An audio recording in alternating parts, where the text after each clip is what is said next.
Hey there, and welcome to U Talk.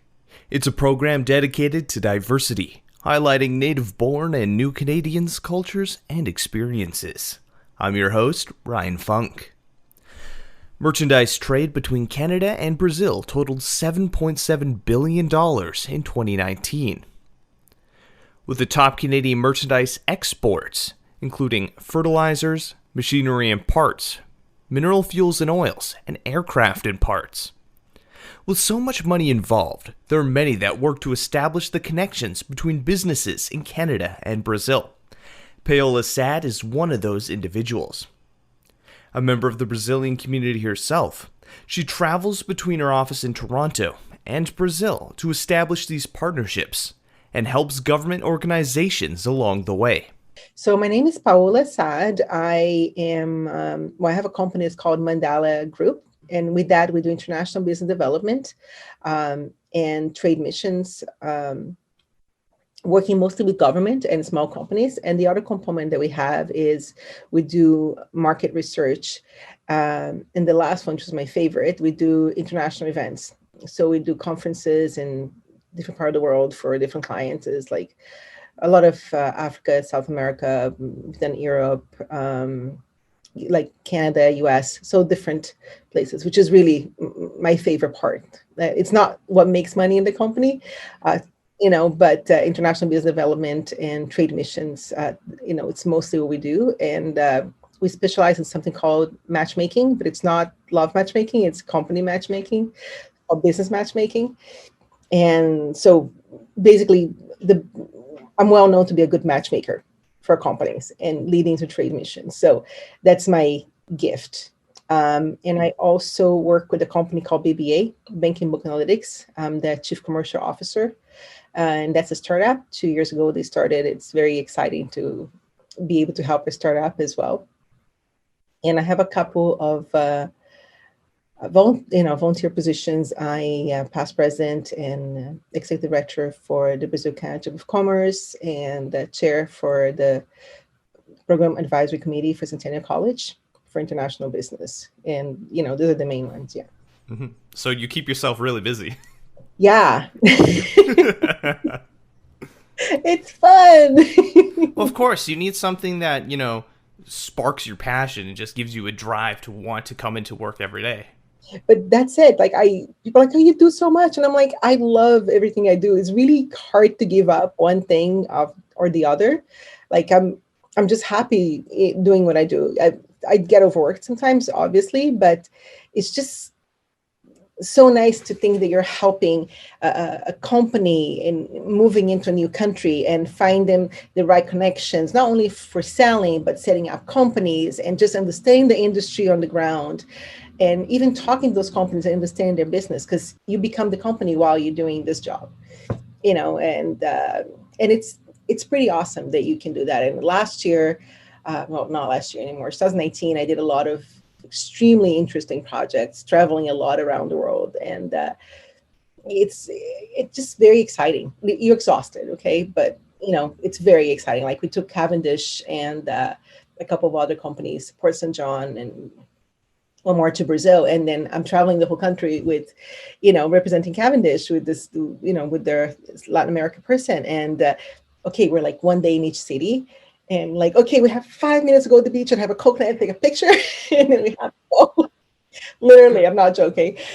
And but it really is exciting to do that and open a whole new market for this company. So I likely, like at this point, probably definitely around 850 companies, 900 companies that I've taken on such, missions back and forth and anything in and out of Brazil and out of Canada. And it's so awesome to when you hear, okay, this company has established and they're making money and their technology is really helping the local economy where they are.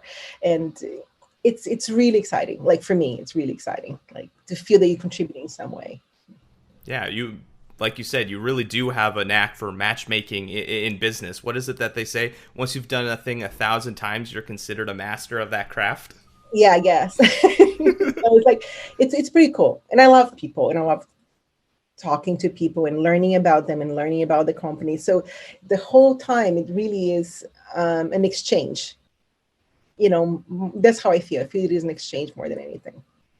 So, what first attracted you to this business? How did you kind of get involved in this whole aspect of working with companies and helping establish them and connect with others? Mandala and Region started as sort of a PR events company, and it just took a life of its own in a way. So it was just I was doing an event here in Toronto. Somebody from the Canadian consulate was here.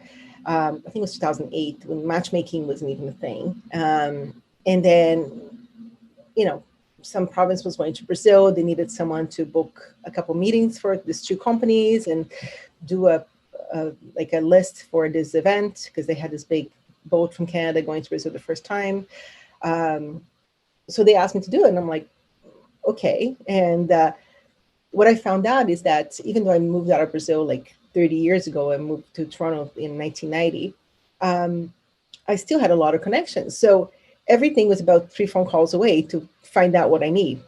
And it's never easy, but in terms of the methodology, it turned out that if you do things in a certain way, and honestly, it has everything to do with the way you talk to people, how open they are, and cultivating, past relationships with no agenda really. Because, and then one day you're like, oh my God, I know that person that, works in the ministry now that I met in this party that can help me get this meeting for this client. So things they just click, click, click, click, and then it just happens. And it's pretty awesome when that, and in general, it works. It's just a matter of knowing which channels you're going to take and really, being nice to everyone, like, and knowing when to overstep people, like a CEO of a company, I can't get over like past their 3 secretaries. And I'm like, no problem. I'm like, LinkedIn, so I to go through secretaries, the whatever Canadian person is going to Brazil, and I can't get through them. And can you just do me a favor and answer this if you're interested in meeting this person? Because I need to know. So I'm very upfront. I'm always very upfront. And they're like, oh, sure, here's my cell phone. I'm like, I love you. It sounds like a key skill is adaptability. Yeah, you have to be adaptable, and you just have to you put yourself in other people's shoes. That's what I always do, and believe that you're doing what you're doing it's really a win-win situation for both sides, unless you're dealing with a huge company like Petrobras. Then it just bowl your way in nicely. Mm-hmm. So you've talked a little bit about the how exciting and thrilling it can be working in this industry. What are some other exciting parts or challenges when working in international business? Cross-cultural communication is a big deal. So one thing that I always try to work on both sides is how, business culture works and what the expectation is. And really preparing them, because it's such a different culture. Well, not anymore, it's COVID, but before, Brazilians are very touchy. And I don't even know, when I moved to Canada, how people could bear to be around me. Because I'll be talking to people like, hey, how are you? I have to be touching them all the time. If anyone does that to me, now I'm like, oh, just stay away. But Brazilians are very touchy. So I have to teach people about like the shake and roll, people like shake and then they pat it in the back and they like, walk down the corridor. And I'm like, and Canadians are like this, they're like, oh my God, don't touch me, right? Like Brazilians are touchy. And, you meet, a girl meets a girl, is like 2 kisses or 3 kisses or 1 kiss, depending on the province, and guys is the same. And guys themselves shake and they pat in the back. And so those small things, and how to dress and how to stay alive, like, well, I had this trade mission from Morocco going to Brazil, and it was an artisan, and there was some big guys from the government as well. So, and there was one person with them, like a local, Aisha, Moroccan. And I'm like, I'm not even staying in the same hotel as people, because I'm like, I'm going to kill them. I'm like, do not go out of your hotel. There's like protests on the street, literally at that time, every day.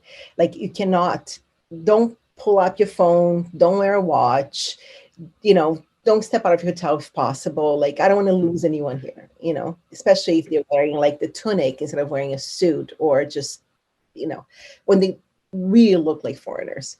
And in Brazil, you stand out like a sore thumb. So with things like that, it can be really challenging as well when Canadians are not like that. But, and other things like keeping meetings and keeping people on time. Again, the cultural aspect of it, and even explaining like, okay, if you go for lunch with a Brazilian company, it's a big deal. They're inviting you for lunch. They have to wait for them to bring out like business. And it's not going to be to the end of the lunch when you're having coffee that they're going to bring out, they want to learn about you before doing business with you, which is kind of Middle East is the same idea. So explaining those things in, logistic terms. And if the delegates are non-Canadian, any other culture almost really, that respect the norms of the local. It's a huge, for me, it's a big challenge. The matchmaking side, of course, before you go, is huge, especially because people cancel and you have all those things. But you have to be flexible, you have to be adaptable. You really have to choose your battles, and because you're dealing with people. So, I try to be happy all the time. That's my nature. Sometimes you want to kill them, and I actually tell them, it's kill you right now, But the challenges are more like really interpersonal and cultural, more than anything else for me. In doing those things. When it comes to matchmaking and trade missions, when it comes to event, is a different. Only crazy people do events, so it's a whole different ball game. Like in events, everything will happen. Like I was doing an event at the Copacabana Palace for this German company, and we had this hire designer and like a lot of money making this room beautiful for like 40 people for 5 days. And then the designer and the guy that was implementing the design, which was supposed to look like a big cell, and how like different cells, this was almost like a mirrored way. They didn't get along, and I walked into the room and it looked like it was really like a really cheap carnival ball. And I'm like, what's going on over here? And I'm like, take everything that, like, I don't want to hear anything. Just take everything down, leave just this part, and I'll come back at 6 o'clock in the morning. And this is not ready. There'll be a lot of trouble. And people flew from like 25 different countries to be there. And, it has to be well presented. They're paying a lot of money. They're in the best hotel in Rio at that point, and you expect certain things. So when you do events, stuff happens, stuff breaks, stuff doesn't work, people don't show up. So it's a different set of challenges that you have when you do events, when you compare it to trade missions. Of course, yeah, it's more of a like you're showcasing things, like it's a celebration. Yeah. And everything is on time, and it's a lot of moving elements, that you're working with. But it's, again, I think it's a lot of fun. Some people just think, oh my God, how can you take the stress? I'm like, I love it. So tell me a little bit about your work at the Brazil-Canada Chamber of Commerce. The Brazil-Canada Chamber of Commerce, BCCC, well, both chambers really started at the same time. The one in Canada, the one in Brazil, the CCBC and BCCC. And I've been sort of volunteering with them and working actually in some projects in the beginning since, I think, let's say 95, for a long, long time. And always been very excited about Brazil-Canada relations, even when China was the big thing, before Brazil being the big thing in 2012 to 15, 16 that we had. And they have a lot of in common as countries. There's about 6 billion in terms of trade between the countries. Mostly, I think almost 4 is Brazil exporting to Canada. There's a lot of investment between both countries. So pension funds invest in infrastructure in Brazil. Companies like Votorantim and Vale and 3G, who owns like Tim Hortons and Burger King, et cetera, et cetera. It's a Brazilian company as well. So there's a lot of investment. In terms of investment, there's less Brazilian companies investing in Canada, but I find the investments are bigger. In Brazil, it's really a lot of infrastructure, and a lot of Canadian companies actually in Brazil. So some of the areas will be education, aerospace, ICT is huge. Um, Metals.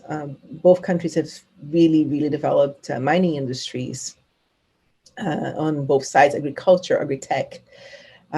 So there's a lot in common between those two countries. And I think trade has been historically going up, and investment has been going up. Um, of course, right now there's some with the present government in Brazil. Um,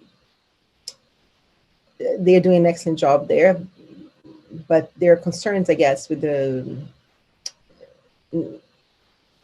Amazon and um, some points where the government is really not too concerned. The president we have right now, Bolsonaro, he's very aligned with Trump still. And so that's the rhetoric you have in Brazil right now, which really doesn't jive with certain Canadian values. Let's put it that way. But the Brazilian diplomatic relations between Brazil and Canada in general are quite good, and trade relations are quite good. Um, and I could see through these years how um, it's getting more and more sophisticated. EDC has offices in Brazil, for example. They actually lend to Brazilian companies and they secure Canadian companies' investments in Brazil. So there is a lot of interest in Brazil. Canada has, what, 38 million. Brazil has about 210, a little more than that now. So it's a huge market. It's a really hard market to get into, but it's a huge market. And now with Mercosur, the new FTA for Canada that they're negotiating, I think that's very exciting. The total is 281 million people they're going to have access to. I was the first witness in the parliament to where they interviewed to talk about this, and we had meetings with Mr. Champagne before that, and then after with Minister Carr. So it's really nice through the BCCC, the Brazil Canada Chamber of Commerce, to go and be part of this sort of high level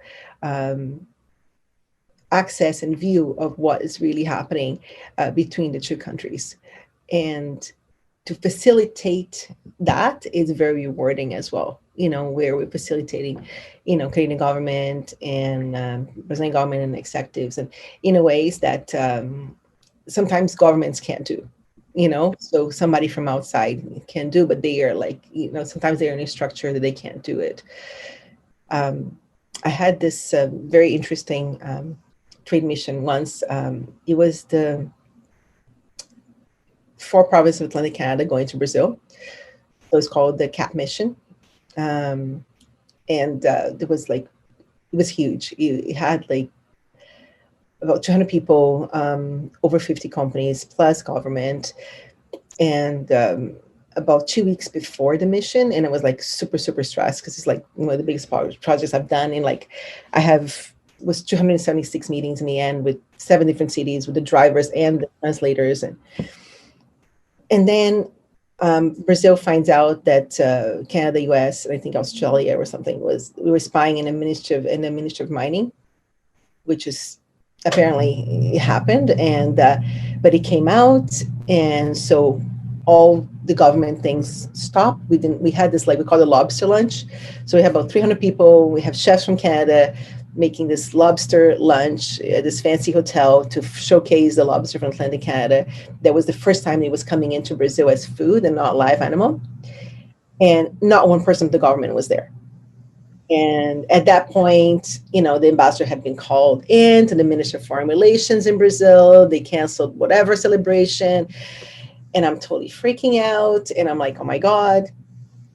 So, we couldn't get a governor to be there, which would be the right thing to do. But at that point, I called a friend of mine it was like second in the government in Sao Paulo. I called his wife. I'm like, I'm going to need your husband. Can I call him? Like, sure, he has the number of his secretary, and this is his cell number if you can talk to her. And they came from a funeral, because in Brazil, like someone dies and, the funeral is right away, like it's hours after, the next day. And they came from a funeral to the lunch, and he didn't speak English. So I put him on the table with the ambassador, who was amazing, Jamal, and the premiers. And he was there for not so long, but it sort of saved the lunch, and it was because I could do something that, you could not go through official channels to do at that point. Yeah, your connections and interpersonal relationships with people. And they couldn't do it. They couldn't call up and say, even they did, the person, even if the governor wanted to be there, which I know he wanted to be there, he couldn't go. Mm-hmm. Because through those channels, because they were in the middle of this, you are spying my ministry, kind of thing. So there's some things that you can do outside government that government itself cannot do, just because of the way the structure is. Yeah, you have a little bit more flexibility and freedom there. Exactly. You don't have as much pull, but you definitely have more flexibility. Paola loves her community in Toronto and loves what she does. If you have any stories you'd like us to share or communities we should highlight, leave a comment on our social media or reach out to us on our website. I'm Ryan Funk. This was U Talk, and have yourself a good one.